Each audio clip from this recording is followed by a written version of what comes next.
नमस्कार। ठीक है। नमस्कार जी। तो आज का हम लोग का विषय था कि समाज में यदि विकट परिस्थिति कभी होती है तो उससे कैसे निपटा जाए, उसकी व्यवस्था क्या होगी। उसमें ये भी एक विषय था कि आज की जो व्यवस्था है, क्या ऐसी परिस्थिति में के लिए उसमें कुछ प्रबंधन है या नहीं है, उस पर चर्चा करनी थी। साथ में हमको ये भी चर्चा करनी थी, यदि प्रौद्योगिकी की व्यवस्था होती तो क्या ऐसी विकट परिस्थितियों में हम लोग क्या करते, क्या प्रौद्योगिकी में ऐसी समस्याओं को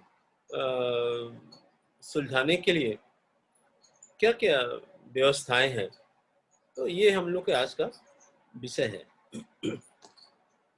अब हम लोग बात करते हैं ये विकट परिस्थिति क्या है। विकट परिस्थिति जैसा हमने देखा, जब लॉकडाउन हुआ, लोगों के पास रोजगार नहीं रहा और लोग अपनी अपनी जगह से किसी भी तरह से अपनी जो गांव है, शहर है, वहां पर जाने के लिए आतुर हो गए। क्योंकि उनके लिए उनके आय का जो साधन था वो खत्म हो गया था। और ये एक जगह नहीं हुआ, पूरे देश में हुआ। और हम लोगों ने देखा कि किस तरह से लोग परेशान होकर के सड़कों के द्वारा हजारों किलोमीटर की यात्रा उन्होंने पूरी की। कोई 100 किलोमीटर चल रहा है, कोई 200 किलोमीटर चला, कोई 1000 किलोमीटर चला। और ये एक अपने आप में बड़ी ही भयावह स्थिति थी। ये तो दिल्ली में हमने देखा, वही स्थिति बॉम्बे में हुई, वही स्थिति बेंगलोर में हुई, हैदराबाद में हुई, हर बड़े शहरों में हुआ। और लोग अपने अपने जगह के लिए पलायन किए। हम लोगों ने देखा कि लोग आते वक्त ट्रेन से कितने लोग कट गए, 20-22 लोग ट्रेन से कट गए थे, जो महाराष्ट्र में जो ट्रेन के ट्रैक पर जाकर सो गए बेचारे। सोचे कि आजकल ट्रेनें नहीं चल रही हैं, और सोते सोते उनके सारे सर धड़ कट गए। और इस तरह की स्थितियां हम लोगों ने देखी। और देखा जाए तो इन परिस्थितियों में कम से कम जो रिपोर्टेड है तो 200-250 लोगों की मौत हो गई। कोई भूख से मरा, कोई थकावट से मरा, कोई ऐसे एक्सीडेंट से मरा। और जो परेशानियां उनको हो रही थी वो अपने आप में एक अलग सी बात थी। तो ऐसी स्थिति कोई हम विकट स्थिति का संज्ञा देंगे। इसी तरह से मान लीजिए कभी किसी शहर में अर्थक्वेक आ जाए, सारे व्यवस्था अस्त व्यस्त हो जाए, तब भी ऐसी स्थिति आएगी। तो ऐसे, और कभी बहुत बाढ़ आ जाती है, पूरा शहर का शहर डूब गया, जैसा हैदराबाद में हुआ। वहां पर घर घर में पानी भर गया। और ऐसी स्थिति और भी शहरों में आजकल देखी गई है। बिहार में तो कुछ एरिया ऐसे हैं कि मानसून में डूबे ही रहते हैं। मानसून आया नहीं कि वहां पर मानसून की विभीषिका देखने को मिलती है। तो ऐसी परिस्थिति में कोई अकेला आदमी कुछ कर नहीं सकता, इसमें जरूरत होती है समाज की। तो समाज क्या है? समाज को बोला गया समानम एजति इति समाज है। जो सबको साथ में लेकर के आगे प्रगति कर रहा है वही समाज है। तो समाज का मतलब हो गया कि जिसमें सभी लोग शामिल हैं। तो यदि कोई ऐसी विकट परिस्थिति है जहां सब लोग मिलजुल करके जिसका सामना करना चाहिए, तभी तो समाज है। यदि ऐसा नहीं हो रहा है तो इसका मतलब वहां समाज है ही नहीं। एक दूसरे के प्रति एक सहानुभूति, संवेदना, इसका होना बहुत आवश्यक है। हम लोगों ने देखा ये जो विकट स्थिति थी, जब लॉकडाउन हुआ और लोग पलायन किए अपने अपने जगहों के लिए, ऐसा नहीं कि लोगों के अंदर संवेदनाएं नहीं थी। बहुत जगह पर लोगों ने बहुत तरह की सेवाएं दी, खाना पीना दिया, पानी दिया, लोगों को रुकने के लिए जगह बना दी, आराम करने के लिए जगह बना दी। ऐसा व्यक्तिगत स्तर पर कुछ कुछ लोगों ने किया, कुछ संस्थाओं ने भी काम किया, लेकिन वो जो व्यक्तिगत और संस्थाओं के द्वारा जो काम किया जा रहा था वो पर्याप्त नहीं था। और यहाँ पर बात यह आती है कि ऐसी स्थिति में समाज कैसे, मतलब ये एक जिम्मेदारी पूरे समाज की होनी चाहिए थी कि हम कैसे इस परिस्थिति में हम लोगों को सुविधा दे पाए। तो समाज ने कुछ नहीं किया। जो कुछ हुआ या तो व्यक्तिगत तौर पे हुआ या कुछ नॉन गवर्नमेंटल ऑर्गेनाइजेशंस हैं, एनजीओज हैं या कुछ और समाज सेवी संस्थाएं हैं, उन्होंने कुछ कुछ काम किया, थोड़ी तो राहत मिली, कम से कम मानवता कहीं न कहीं दिखाई पड़ी।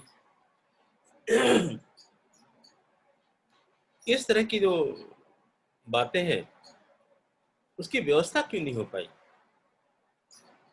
तो अब हम ये चर्चा करते हैं कि आज की जो व्यवस्था है उसमें क्या यह संभव था।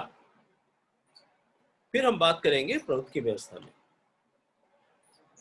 आज की जो हमारी व्यवस्था है ये मूलतः पूंजीवाद पर आधारित है। ये पूंजीवाद क्या है? पूंजीवाद में होता क्या है कि कुछ व्यक्ति या व्यक्ति समूह और ज्यादातर केवल व्यक्ति ही अपनी पूंजी लगाते हैं कुछ व्यवसाय करने के लिए। उस व्यवसाय से वो आंशिक रूप से कुछ पैसा मजदूरी के रूप में, मेहनताना के रूप में, वेतन के रूप में वो लोगों में बांटा जाता है। लेकिन मुख्यतः जो आय होती है वो पूंजी को बढ़ाती जाती है, उस पूंजी में बढ़ता जाता है। उस बढ़ी हुई पूंजी में जो जिनके द्वारा वो काम किया जा रहा है उनका कोई लेना देना नहीं होता। उनका रोल ये है कि जो उन्होंने काम किया, जिस भी कंडीशन में काम कर रहे हैं, उसके लिए जो आंशिक रूप से थोड़ा बहुत वेतन हो गया, मिनिमम वेजेस हो गया या उससे थोड़ा सा ज़्यादा हो गया, जिस तरह की मार्केट कंडीशंस हुई उनको वेतन दिया गया।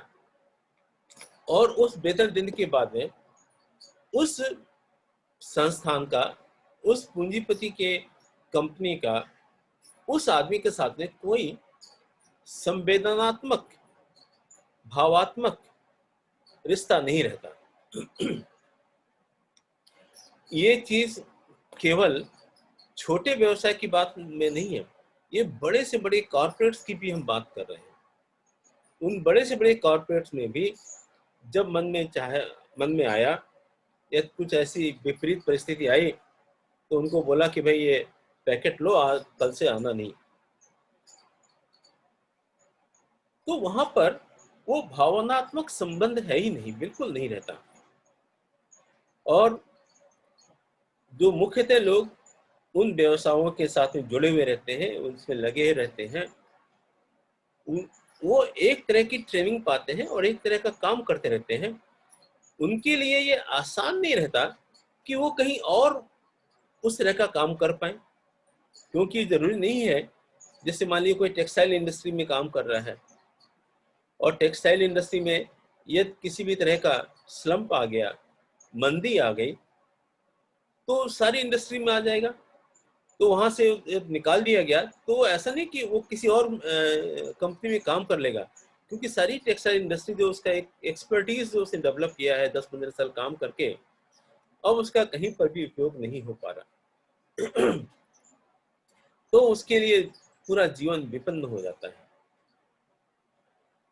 तो पूंजीवादी व्यवस्था में होता क्या है कि जिसने पूंजी लगाई है उसकी पूंजी बढ़ती रहती है और उसमें जो लोग सहयोग दे रहे हैं उन्हें केवल आंशिक रूप से उनको एक जो भी गवर्नमेंट का सपोर्ट सिस्टम है उसके अनुसार मिनिमम वेजेस है, वही पैसा उनको मिलता रहता है, लेकिन कोई भावनात्मक संबंध उनके साथ में नहीं रहता। ऐसा बहुत ही बिरले कभी देखा गया होगा कि एक दो लोगों के साथ में कुछ भावनात्मक संबंध होंगे, वो इसलिए होते हैं क्योंकि बिना उनके उसका काम नहीं हो रहा, या उनके ट्रेड सीक्रेट्स को वो जानते हैं। जिस तरह की वो हेरा फेरी या चोरी कर रहे हैं और उसके लिए दो चार लोग उनको उस ट्रिक्स को जानते हैं या उनके द्वारा वो ट्रिक किया जाता है, तो उनके साथ संबंध एक अलग होगा। लेकिन जो सामान्यतः जो लोग हैं, जो 90% 98% लोग काम कर रहे हैं, उनके साथ उनका संबंध बिल्कुल अलग रहता है। खैर, ये जो पूंजीवादी व्यवस्था है, यहाँ पर केवल छोटे व्यवसाय की बात नहीं हम कर रहे हैं, मझोले व्यवसाय की बात नहीं कर रहे हैं, और हम बड़े बड़े व्यवसाय जो कॉर्पोरेट हाउसेस बोल जिसका नाम दिया जाता है, हम उनकी बातें कर रहे हैं। वहां पर भी इस तरह की प्रॉब्लम, और अभी हम लोग ने देखा कि इस लॉकडाउन की परिस्थिति में, कोरोना की महामारी में बहुत लोगों के जॉब चले गए। उनको बस बोल दिया गया, भाई कल से आने की जरूरत नहीं है, अब हम नहीं अफोर्ड कर पाएंगे तुम्हारा काम, और कुछ भी इस तरह की बातें बोल करके, और उसका पूरा परिवार जो उस व्यवसाय में के अधीन था, उसके अंतर्गत वो अपना जीवन व्यतीत करना चाह रहा था, वो कुछ नहीं कर पाया। तो ये हो गई पूंजीवादी व्यवस्था। यहाँ पर एक बात हम ये कह रहे हैं कि सरकार ने क्यों नहीं की। देखिए, सरकार भी पूंजीवादी व्यवस्था के अधीन है। वो थोड़ा बहुत काम वो करते हैं, और उनका जो काम है उसको हम लोग बोले ऑर्गेनाइज सेक्टर, जो संगठित क्षेत्र है, जैसे बड़े बड़े जो कॉर्पोरेट हाउसेस हो गए या बड़े बड़े गवर्नमेंट के ऑर्गेनाइजेशंस हो गई, वहां तक तो उनका कुछ न कुछ सहयोग रहता है, और ऐसे लोगों की संख्या केवल 2-3% है। लेकिन जो अनऑर्गेनाइज सेक्टर है, वहां पर गवर्नमेंट के लिए कुछ भी नहीं है, वो चाहते हुए भी नहीं कर सकते। और लॉकडाउन में यही हमने देखा कि सरकारें फेल हो गई, किसी तरह की मदद नहीं पहुंचा पाए। थोड़ा बहुत जो मदद पहुंचाने का प्रयास किया गया, वो उन लोगों को पहुंचा जो कि ऑर्गेनाइज सेक्टर में थे, या जिनका पंजीकरण कहीं ना कहीं था। जैसे कि किसान हो गए, अब किसान का एक या जनधन योजना में जो आदमी आ गया, फॉर्मल में आ गया, या किसी और तरह की योजनाओं के अंतर्गत कोई आदमी था, उसको तो मदद मिल गई। लेकिन जो आदमी पलायन कर रहा है एक जगह से दूसरे जगह, उसके लिए वो मदद नहीं थी। वो मदद वही मिली जो अपनी जगह पर, जहां पर उसका एक रजिस्ट्रेशन था या किसी भी तरह से गवर्नमेंट के खाते में उसका कहीं नाम था, उसको थोड़ी बहुत मदद मिलती गई। जैसे कि मान लीजिए बीपीएल कार्ड किसी के पास में था, तो बीपीएल कार्ड से उसको राशन मिला। लेकिन जो आदमी मजदूर कहीं काम कर रहा है, वो रहने वाला कहीं और का है, और उसका तो बीपीएल कार्ड से उस जगह पर कोई रजिस्ट्रेशन नहीं है, उसको कुछ नहीं मिलता था। तो ये पूंजीवादी व्यवस्था, क्योंकि वो संवेदना है ही नहीं, जो संवेदना की हम अपेक्षा कर रहे हैं, उस तरह की संवेदना उन लोग के अंदर नहीं है। इसलिए पूंजीवादी व्यवस्था में इस तरह की जो विकट परिस्थितियां जब भी होंगी, उसका कोई निदान इस व्यवस्था में नहीं आएगा। अब हम लोग बात करते हैं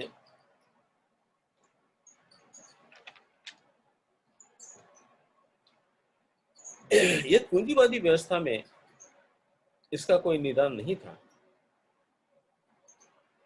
तो प्रौद्योगिकी की व्यवस्था में इसके लिए क्या है।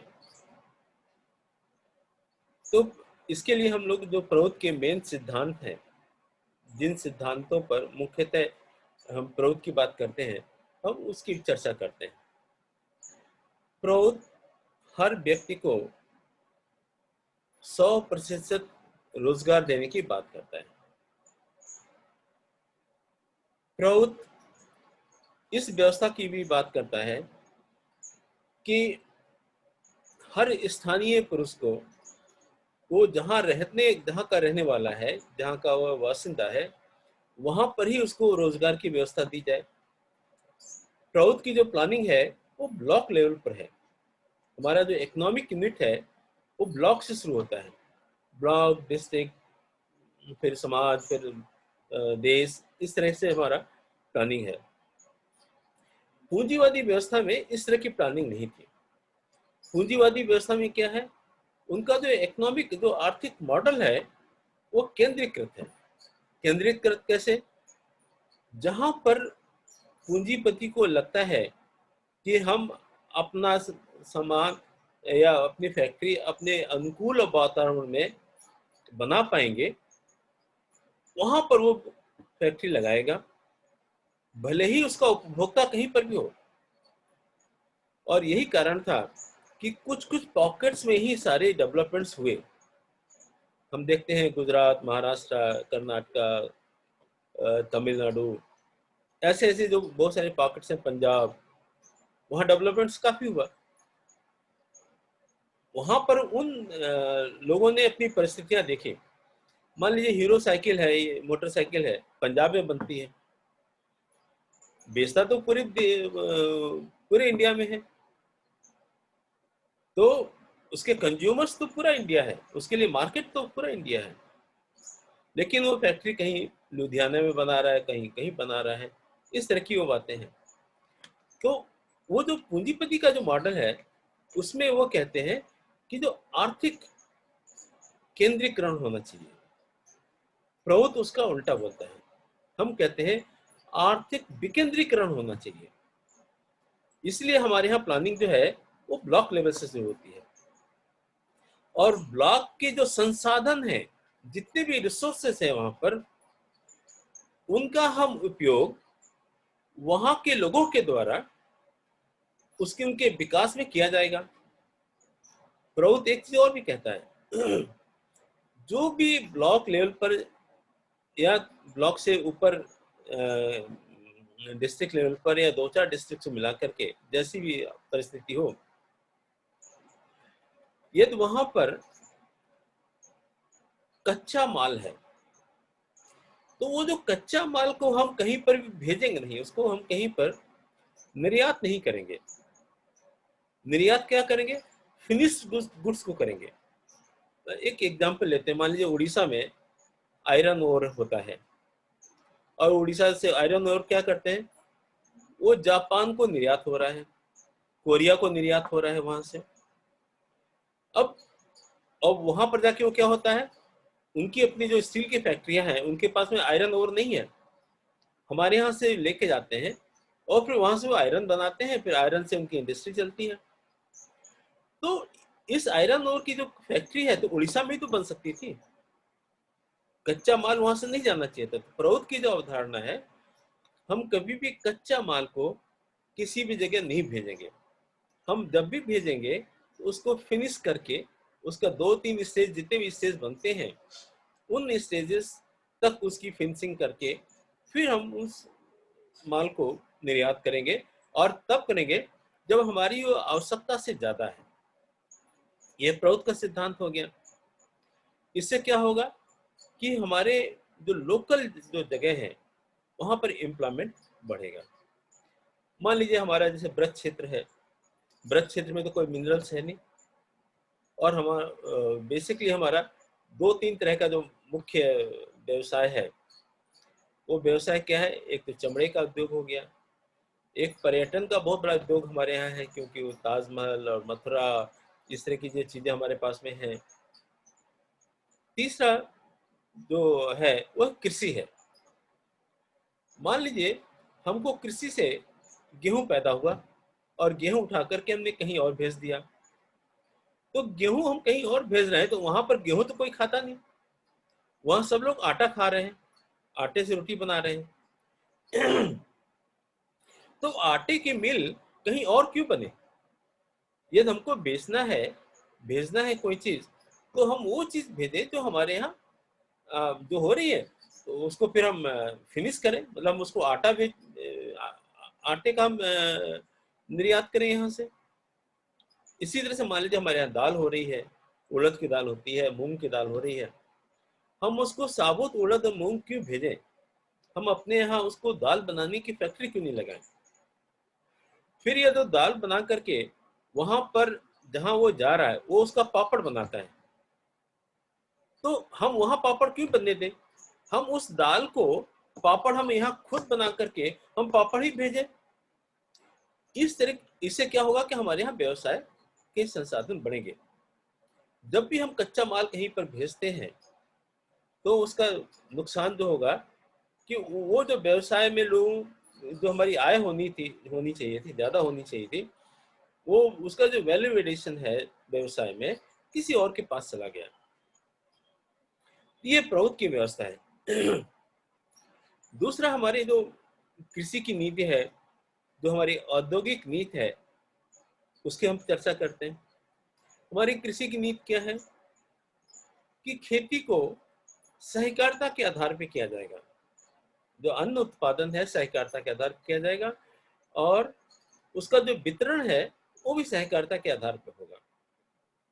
उसमें वैल्यू एडिशन करके फिर हम उसको डिस्ट्रीब्यूट भी करेंगे, वितरण करेंगे, तो हम सहकारिता के आधार पर करेंगे। जैसे हम लोग के ब्रज क्षेत्र में मटर बहुत पैदा होती है, दालों में उड़द भी होती है, मूंग भी होती है, मटर भी बहुत पैदा होती है। तो हम इनका जो आयात कहीं पे करें तो कैसे करें, ये इसके ऊपर हम लोग को बड़ी गंभीर होकर के देखना, क्योंकि हमको अपने लोगों को एम्प्लॉयमेंट देना है। तो हम कभी भी कच्चा माल नहीं भेजेंगे। हम ये देखेंगे कि इस माल को जो आदमी लेके जा रहा है वो वहां पर क्या करता है, जो प्रक्रिया वहां हो रही है वो प्रक्रिया हमारे यहाँ होनी चाहिए। उसको, यदि उसके पास में दाल की कमी है तो हमसे दाल लेगा, हमसे खड़ी दाल नहीं लेगा। हम उसको खड़ी दाल नहीं बेचेंगे, इससे हमारे यहाँ व्यवसाय बढ़ेगा। तो हमारी कृषि नीति है सहकारिता के आधार पर। इसी तरह से हमारी जो औद्योगिक नीति है की इंडस्ट्रीज को छोड़ करके और जितनी भी इंडस्ट्रीज होंगी सेकेंड लेयर थर्ड लेयर की, वो सहकारिता के आधार पर होगी। सहकारिता में होता क्या है, सहकारिता में जो भी लोग वहां काम कर रहे हैं सब उसके मालिक हैं, सबकी अपनी कुछ कुछ भागीदारी है। वो जितना उनके पास शेयर है उस शेयर के से वो मालिक है, और वहां के जब मालिक हैं और जब उसका अंदर सहकारिता की भावना हो गई, तो कोई भी विपन्न की स्थिति जब भी होगी, कोई भी विकट स्थिति जब हुई होगी, तो एक साथ मिलकर के, क्योंकि एक भावना है एक सहकारिता की, तो चाहे वो कृषि के क्षेत्र में रही हो, किसी व्यवसाय के क्षेत्र में रही हो, या कहीं पर भी होगी, सहकारिता से आदमी के अंदर जो संवेदनशीलता है, एक दूसरे के ऊपर का जो मनोभाव है ज्यादा होगा। पूंजीवादी व्यवस्था में वैसा नहीं था। तो इस व्यवस्था में हमेशा आदमी के अंदर एक ऐसी मनोस्थिति रहेगी कि वो एक दूसरे की सहायता के लिए, एक दूसरे के सुख दुख के लिए, एक दूसरे के काम के लिए, ऐसी संभावनाएं ज्यादा है कि लोग तत्पर होकर के काम करेंगे और उसमें बढ़ चढ़ के भाग लेंगे। लेकिन हमने कहा, जैसे कहा ना कि जहां पूंजीवादी व्यवस्था है वहां पर इस तरह के संवेदनात्मक भावनात्मक संबंध मनुष्य में होते ही नहीं है। अब हम एक चीज देखें, मान लीजिए हमारा एक परिवार है छोटा सा, उस परिवार में हमारे 2-3 बच्चे हैं, और माँ बाप को लगता है कि एक बच्चा उसमें कमजोर है। तो जो बच्चा कमजोर है उसके प्रति माँ बाप की भावना एक अलग होती है। वो चाहते हैं किसी न किसी तरह से उस बच्चे को ज्यादा से ज्यादा मदद कर दे, और बच्चा जो सबल है उसके ऊपर वो ज्यादा ध्यान नहीं देते, निर्बल बच्चे के ऊपर बच्चे माँ बाप ज्यादा ध्यान देते हैं। यही भावना जो एक परिवार में है, यही भावना तो एक बृहद भावना समाज के साथ हो गई, तो समाज में भी यही भावना पैदा होगी, क्योंकि हम सहकारिता के आधार पर हम लोग काम कर रहे होंगे। तो जहां पर भी कोई आदमी विकट स्थिति में है, किसी तरह की कोई ऐसी बात हो गई है, तो सभी लोग मिलजुल करके, क्योंकि वो जो पारिवारिक भावना है, इसी का बृहद रूप हमारा समाज है, तो समाज में भी उनकी उस तरह से, उस मनोभावना से लोग काम करेंगे। और केवल समाज में नहीं, एक समाज दूसरे समाज के लिए भी उसी मनोभाव से काम करता रहेगा। तो प्रश्न ये था कि हमारी जो व्यवस्था है, आज की व्यवस्था है, उसके द्वारा ऐसी विकट परिस्थितियों में उसको हल करने की संभावनाएं कितनी है? तो उसका उत्तर था बहुत नगण्य है।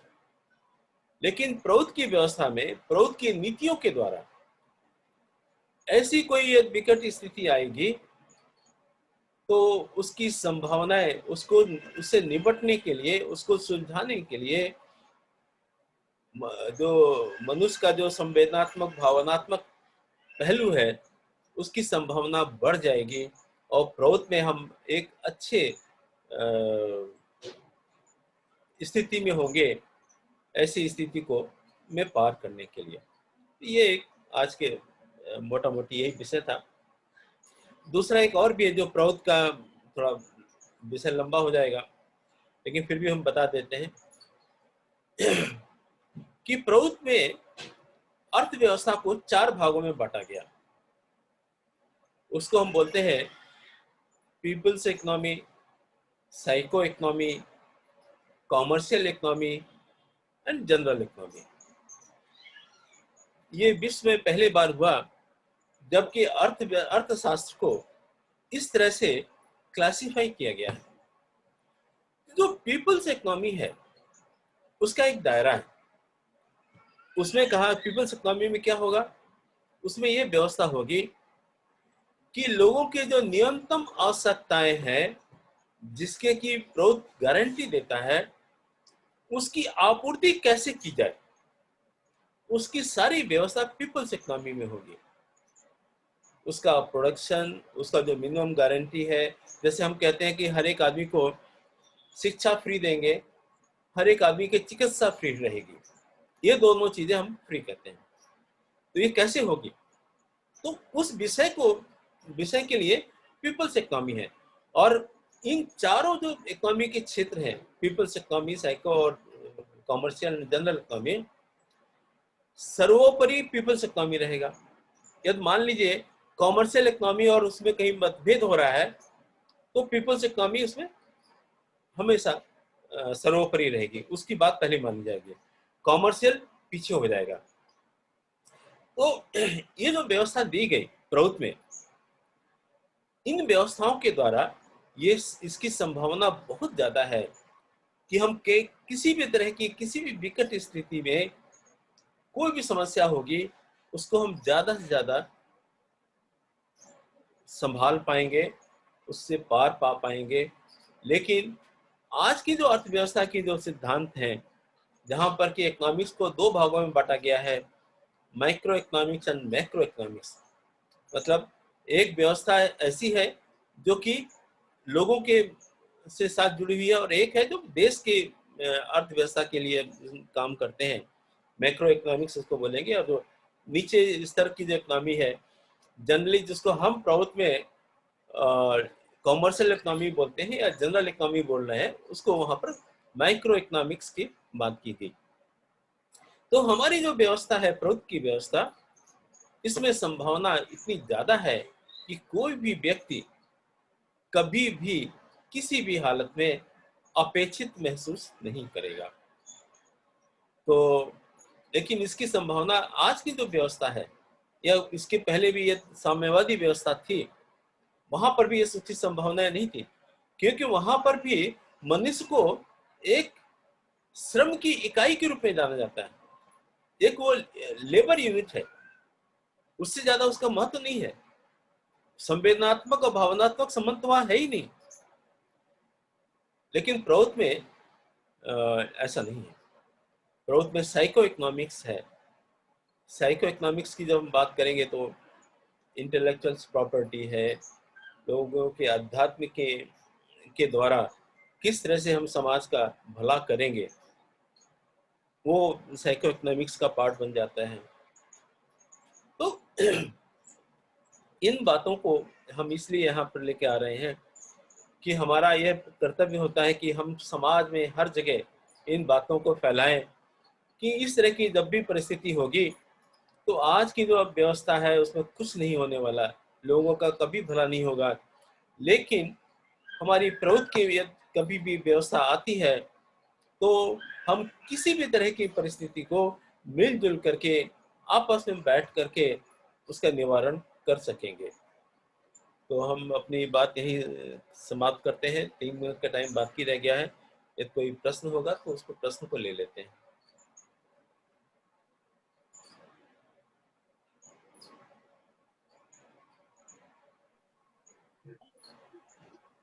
हाँ दाई नमस्कार। प्रश्न तो कोई है नहीं है दादाजी वैसे। अच्छा, नहीं वैसे तो बहुत क्लियर है इसमें तो,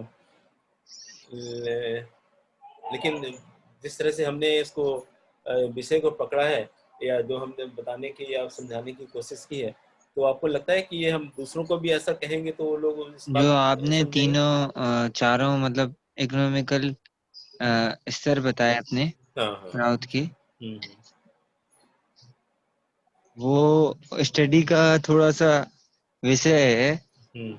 इसलिए अभी इतना कोई प्रश्न मेरा तो बन नहीं रहा है। अच्छा अच्छा, नहीं कोई बात नहीं। तो फिर आज का विषय फिर हम लोग यहाँ समाप्त करें। हाँ ठीक है दादाजी, ठीक है दादाजी, धन्यवाद, नमस्कार। धन्यवाद, नमस्कार।